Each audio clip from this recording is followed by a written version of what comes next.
नमस्कार, आप सभी का एक बार फिर से स्वागत है। आज बात करेंगे आमल की एकादशी के बारे में। इस दिन आंवले के पेड़ के नीचे भगवान विष्णु जी की पूजा करने का विधान है। दिन भर व्रत रखा जाता है और आमल की एकादशी व्रत की कथा सुनी जाती है। हर व्रत में कथा सुनना जरूरी होता है, तभी उस व्रत का पूरा फल आपको प्राप्त होता है। आमल की एकादशी व्रत करने से सभी पापों का नाश होता है और मोक्ष की प्राप्ति होती है। आइए सुनते हैं आमल की एकादशी की व्रत कथा। एक बार की बात है, एक वैदिक नाम का नगर था। उस नगर में ब्राह्मण, वैश्य, क्षत्रिय, शूद्र चारों वर्ण बहुत ही आनंद पूर्वक रहते थे। नगर में सदैव वेद ध्वनि गूंजा करती थी।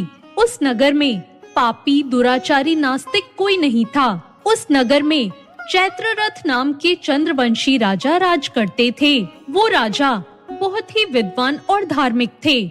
उस राज्य में कोई भी दरिद्र और कंजूस नहीं था। उस राज्य के सारे निवासी विष्णु जी के भक्त थे।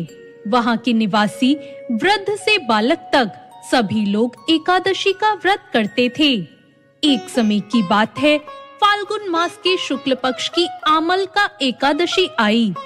राजा अपनी प्रजा के साथ मंदिर आए और कुंभ स्थापित करके धूप, दीप, 9 वैद्य, पंचरत्न, छत्र आदि और पूरे विधि विधान से राजा ने एकादशी का पूजन किया और उन सभी ने आमले के वृक्ष के नीचे भगवान विष्णु की स्तुति की। उन्होंने आमले का पूजन इस प्रकार किया। उन्होंने कहा, हे धात्री, तुम ब्रह्म स्वरूप हो, तुम ब्रह्मा जी के द्वारा उत्पन्न हो और समस्त पापों का नाश करने वाले हो। तुमको नमस्कार है। अब तुम मेरा अर्घ स्वीकार करो। तुम श्री रामचंद्र जी के द्वारा सम्मानित हो। मैं आपकी प्रार्थना करता हूँ, आप मेरे समस्त पापों का हरण करो।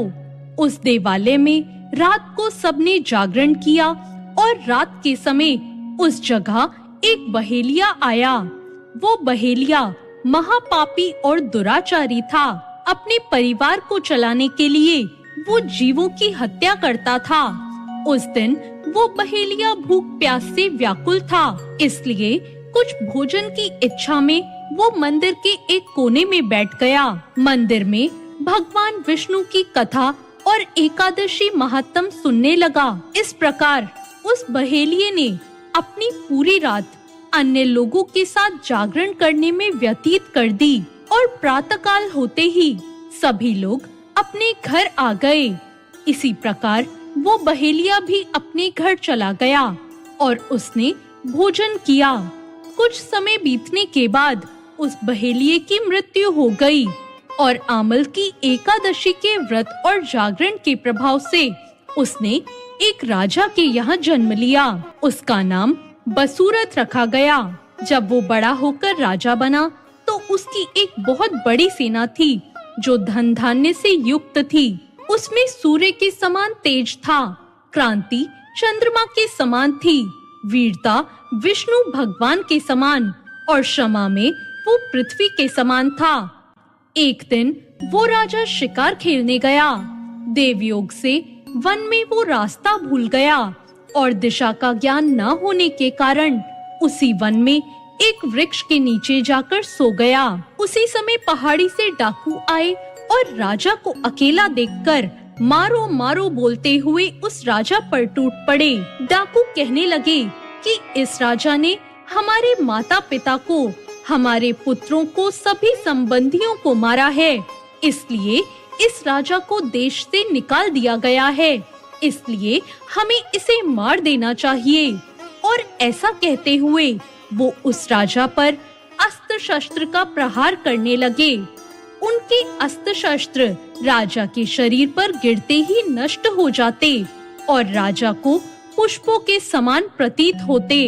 उन डाकुओं के सभी अस्त्रों का उन पर उल्टा प्रहार होने लगा, जिससे वो सभी मूर्छित हो गए।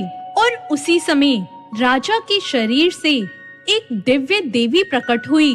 वो देवी बहुत ही सुंदर थी और सुंदर वस्त्रों और आभूषणों से अलंकृत थी और उन देवी की आंखों से लाल लाल अग्नि निकल रही थी।